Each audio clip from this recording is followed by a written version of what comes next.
So Vayikach Korach ben Yitzhar ben Kahos ben Levi. Rashi says V'loy Hidzkir ben Yaakov. We only go till Levi.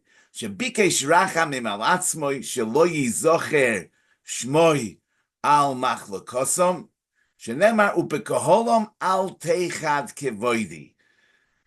Yaakov Avinu was mispal in Parshas Vayechi, Shimon v'Levi Achim. B'soidom al tavei nafshi, b'koholom al teichat kivoide, and this is a reference to this machloikis, this is kalus, this congregation of Korach v'Adosai that eventually will rise up against Moshe Rabbeinu. And so Rashi says in Parashas Vayechi, b'koholom kisheyakil Korach, shehu mishivtoi shel Levi, es kol ha'eda al Moshe v'al al teichat kivoide, al yisyachedi mohem shmi, shenemar Korach ben Yitzhar ben Kahaz ben Levi v'loi Nemar ben Yaakov. Truth is that b'derech klal the Torah only mentions a person's father, like further in this parsha, Emor el Elazar ben Aaron HaKohen. Doesn't say who Aaron's father was. So here it should have just really said ben Yitzhar, Korach ben Yitzhar. The fact that the Torah also says Ben Kahos, Ben Levi, needs to be explained, and probably the explanation is that Yitzhar, Korach's father, was a son of Kahos, and that's really relevant to the Ikar Machloikis, as Rashi says, Ma ro'o Korach lachloik im Moshe, niskane al nesiusoi shel Elitzafon ben Uziel, sheminehu Moshe Nosi al Bnei Kahos al Pi Hadibur. So Moshe Rabbeinu appointed Elitzafon ben Uziel as a Nosi for the Bnei Kahos al Pi Hadibur. And Korach said, Achei Abba Arba Hoyu. My father had four brothers. He was one of four brothers. Shenemar uBnei Kahos Amram v'Yitzhar v'Chevron v'Uziel. So Amram habachor notlu shnei bonav gedulah. Yeah, Moshe and Aharon, the sons of Amram, Kahos's Bechor, they took Gedula, Echad Melech, Echad Kohen Gadol. So Miro Elitlas Hashniya, who's the next in line? Lo Yani, Shani ben Yitzhar, Shusheni Lamram. Yitzhar is the second son. V'hu Mina es ben Ochiv HaKoten Mikulam. In other words, Uziel was the youngest son, and Moshe Rabbeinu was mamana him as a nasi for the Bnei Kahos. So it comes out that Korach's taina was based on the fact that his father Yitzhar was the second son of Kahos, and therefore he should be first to be the nasi for the Bnei Kahos before Elitzafon, who's the son of the fourth son of Kahos, Uziel. So the pasuk Avada has to say Ben Yitzhar, Ben Kahos, because it's all about Kahos, is being which numbered child of Kahos his father was, and it's about being the Nasi on the Bnei Kahos. The fact that it also says Ben Levi, we also understand because Rashi says Madua Tisnasu. Yeah, Rashi says Im lokachta ato malchus lo yoyo lecholavare lo achicha kahuna. But it sounds like he understood that kahuna is shayach to the Bnei Levi. So if he wouldn't be a Ben Levi, he wouldn't have a claim to fame. In any case, from Moshe Rabbeinu's response is Rav lochem b'nei Levi hama'at mikem ki hivdil elokei Yisrael eschem me'adas Yisrael lahakriv eschem elov la'avodas avodas mishkan Hashem v'la'amod lefnei ha'eda l'shorsam v'yakrev v'yischov es kol achecha b'nei Levi itoch u'vikashtem gam kohuna. So Avada, we need to say that Korach is a Ben Yitzhar ben Kahos, and he's a Ben Levi. Otherwise, we can't understand the parsha. Yes, so he's Ben Yitzhar ben Kahos ben Levi. But Yaakov is b'chlal not connected in any which way to the argument over here. So why would have he been mentioned? Why should he be mentioned if not for the tefillah over b'kaholom al teichat kivoidi? And the Emes Chaim already wonders why Yaakov Avinu should be mentioned. It would seem because Be'etzem, this Machloikis of Korach is really, Korach is going in the ways of his great-great-grandfather Yaakov. Because Yaakov, as we know, was not born a Bechor, and the Avodah was Shaykh to Bechorim, therefore it was Shaykh to Esav, who was the Bechor. Nevertheless, Yaakov didn't accept his place, and he wanted to go beyond where nature brought him, and he wanted to get the Avodah. He wasn't a mistapik b'mu'at. He wanted more, and he applied a takbula, so to speak, to buy the bechora from Esav. So it would seem that Korach is that's making every effort to that he should be able to be a kohen also, and he should be able to be ovid in the Beis Hamikdash, and maybe even a kohen gadol, is really keeping up the derech of Yaakov Avinu. So therefore, Yaakov Avinu should be mentioned in this context. So how did Yaakov Avinu's tefillah help that he shouldn't be mentioned? So what's really the difference?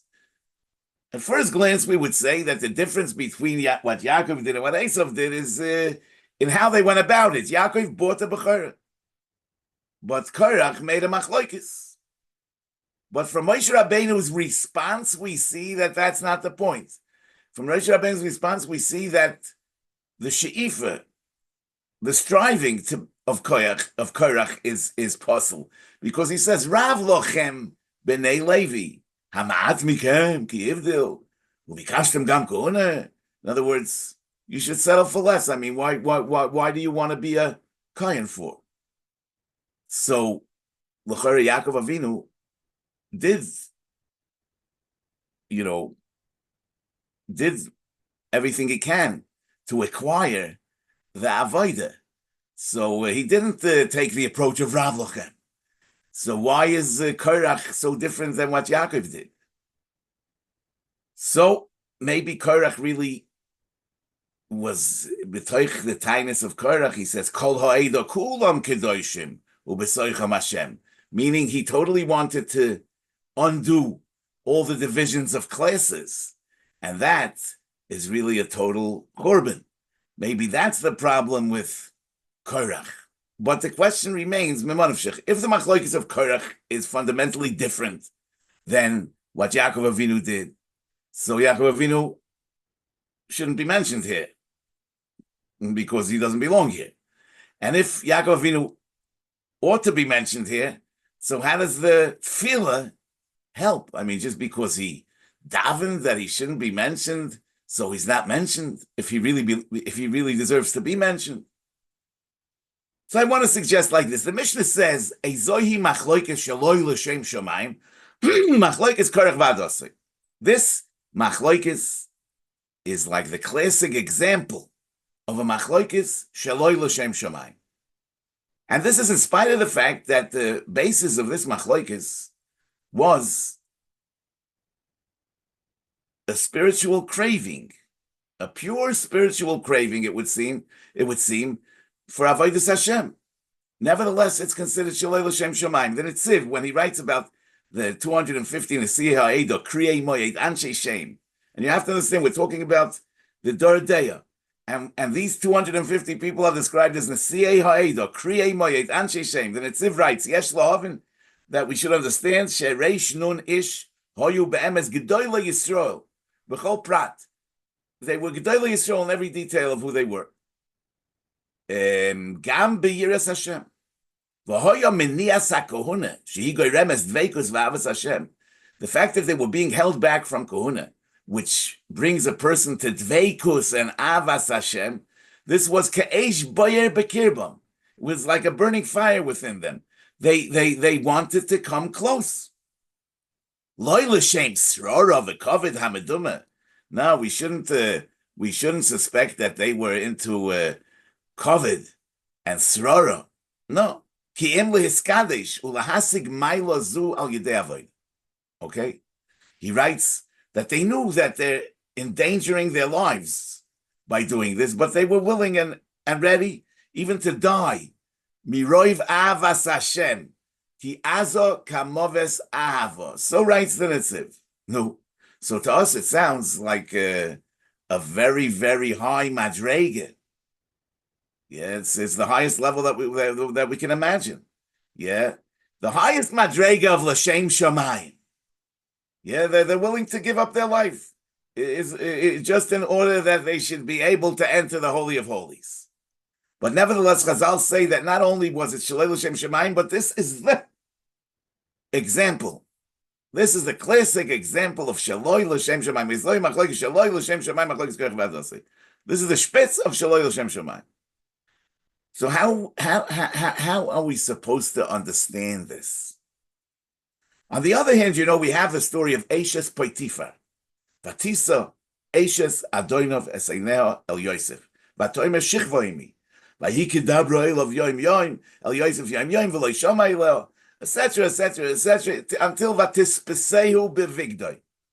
So to us, it sounds quite horrible. Yeah, pretty disgusting, this whole thing. I mean, Eshes Potiphar, in our eyes, is a lowly creature. Totally negative. But Chazal come and they say it's not so. On the Pasuk in Parshas Vayeshev, V'yosef hurad mitzroimo, vayikne Potiphar sris paro yiborim. Rashi brings in the name of the Midrash, K'dei lismoich ma'ase ishtoi shel Potiphar, l'ma'ase tomor. Loy malacha ma zoi l'shem shamayim, av zoi l'shem shamayim. Eshes Potiphar is l'shem shamayim, believe it or not. Sheroasa be'itzterlugin shelo, she saw in the stars, she'asida lahamid bonim imenu, ve'eino yoidasa mimeno imibito. So she thought that she's supposed to be mamid bonim from Yosef, and that's why she was going after him. So what's happening over here? I mean, the Korach va'adosoi, who want to enter the Beis HaMikdash, who want to do the Avodah, they're the Shaloi l'shem shamayim. And Eshes Potiphar, who seduces Yosef, she's l'shem shamayim. Okay, so first of all, obviously there's the message of what you see is not what you get. I mean, the Chazal are telling us that, it's possible somebody seems to be so great, and he really is not. And somebody seems to be so terrible, and he really is not. But that's just, that's true. It's true that what we see is not always what we get. But what's really the pshat? I mean, what's the pshat that Chazal are saying that Eshes Potiphar l'shem shamayim is kavna and Korach v'adosia shaloi l'shem shamayim?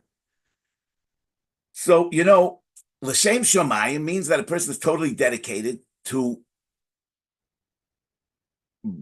being mekayim the will of the Rebbeinu Shalom. He's not acting out of self-interest. He's asay ritzoynoi kiritzoynecha. The Rebbeinu Shalom's ratzon becomes your ratzon. His ratzon is my ratzon. It's not about self-interest. It's about carrying out my mission and task. Now, Eshes Potiphar saw be'itzterlugin shelo she'asida lahamid bonim imenu. So, according to her understanding, these children of Yosef need to come mimena, right? So, there's nobody else in the world that could be maimid these bonim. And she totally dedicates herself to this cause, and that's called l'shem shamayim. But Korach v'adosai, in the whole conversation, there's no hikbuk. There's no doubt whether or not Aaron HaKohen is capable of doing the job. They don't say in any place that Aaron can't do the avodah perfectly well. They don't say that. All they want is that they also want to do it, right? So, true, they want kirvas elokim, but that's not l'shem shamayim. That's l'shem themselves. We're not talking about a task that needs them. We're talking about them that want to do it, and that's not l'shem shamayim. That's l'shem themselves. In Tehillim, there's a kapitel Mem Beis, which is Lamanatseach Maskil Livnei Korach. Who are these Meshorerim B'nai Korach? Rashi says, Osir ve'Elkona ve'Avi Yosef. They are the B'nai Korach that are saying this mizmor. Heim hoyu tchilo ba'atzas avim. With tchilo, they were part of the conspiracy. Ubishas ha'machloikis horshu. They left. They dropped out. Ukishenivlu kol svivoisam. Kishenivlu kol svivoisam u'poscha ha'oretz es piha. Yeah, this is like a very fascinating medrash. Nishar mekoimam b'toich piharetz. So they didn't go down, but they weren't released either. Nishar mekoimam b'toich piharetz. K'inyan shenemar u'b'nei Korach loy mesu. V'sham amru shira.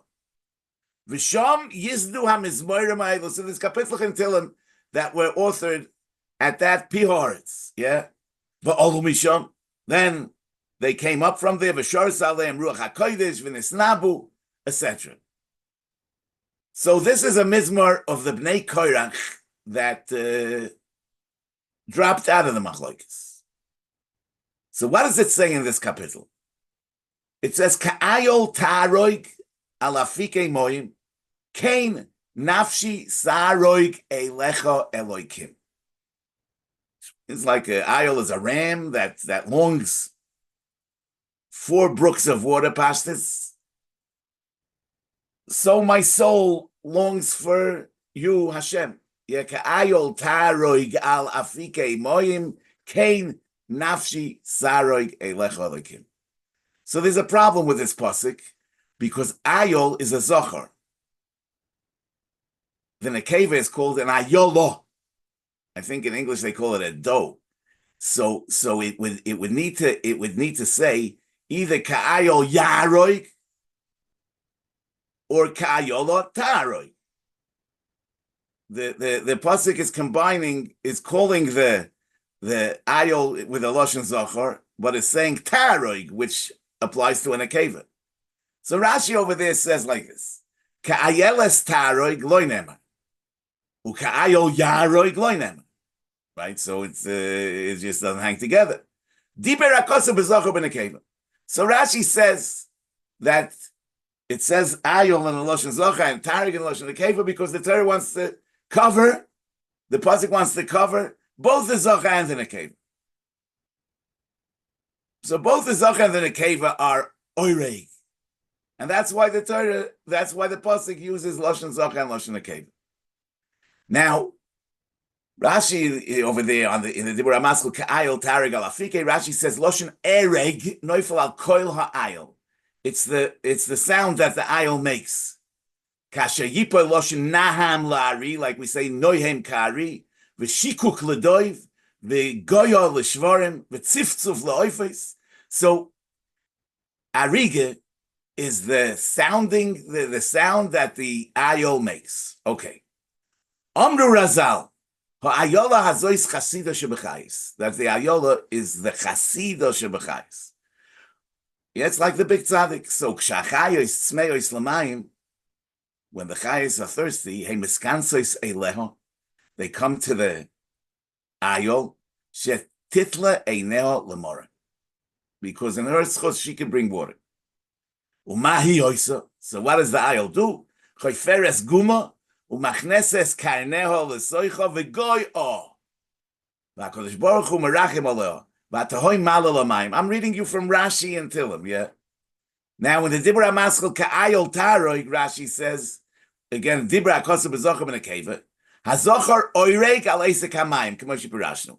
The zochar, he davens for water. Like I just said, the Hanakeva, why is she making sounds? Because she koiras leiled, v'rachmot tsar, v'hitzoyekes. She can't bring the baby out. V'HaKadosh Baruch Hu merachem u'mezamen lahanochosh u'makisho b'beis harechem shelo v'rachmo niftach. Anyway, she's crying in order that she should be able to give birth. And after all that, the question is, as we say, so he's crying for rain, she's crying in order that she should be able to give birth. So why does but how do you read the pasuk? Ke'ayol ta'aroig, zochar and nekeva. So there's a haskama from Reb Isaac Komarner, on the Sefer Zera Avram, and he brings over there in the name of Hagorin Reb Yitzchok Charev Zal, that said that we're really talking about an ayol nekeva. We're not talking about an ayol, but we're talking about an ayol nekeva that's about to give birth, and she's having a hard time in giving birth, and she wants to cry for help from the Rebbeinu Shalom in order that she should be able to give birth. But at that moment, there's no rain, and the Chayis Atzmeyos L'mayim, and they come to her and they ask her to pray for rain. So she makes herself as if she was a male. She makes herself as if she doesn't need to give birth. She makes herself like an ayol, and she's taroig, alafike moyim. She davens for water, and not for herself, because she gives herself up for the others. And that's why it says, Ka'ayol taroig. She's the ayola, but she's taroig like an ayol, because she makes it as if she doesn't even need to give birth now. And that's why she's the Chasida Shebechayis. So brings Rabbi Isaac Komarner in the name of Rabbi Yitzchok Charev. Now the next pasuk says, Someone nafshi le'elokim lekelchoy. Mosai avoy ve'eiro'eh pnei elokim. When will I come and I will be seen by the face of Hashem? The Korach should have said, I will see. Ve'ereh. Mosai avoy ve'ereh pnei elokim. When will I come and I will see the face of Hashem? But it doesn't say so. It says Mosai avoy ve'eiroeh.